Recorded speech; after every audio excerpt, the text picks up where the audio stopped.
একটি তিলোত্তমা বিভাগীয় শহর করার জন্য জাইকা নামে একটি প্রতিষ্ঠান দায়িত্ব নিয়েছিল। পরবর্তীতে আমরা দেখেছি লুটেরা তারা চুরে না শুনে ধর্মের কাহিনী, তাদের চরিতার্থ কুৎসিতভাবে করার জন্য তারা যে পরিকল্পনায় ছিল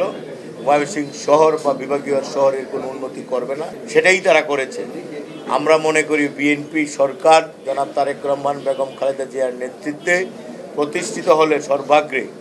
আমি একজন এই সমাজের লোক হিসাবে, ভুক্তভোগী হিসাবে আমি এই শহরকে, এই বিভাগকে আমি সর্বাগ্রে একটি তিলোত্তমা শহর হিসাবে প্রতিষ্ঠিত করার জন্য সংসদের প্রথম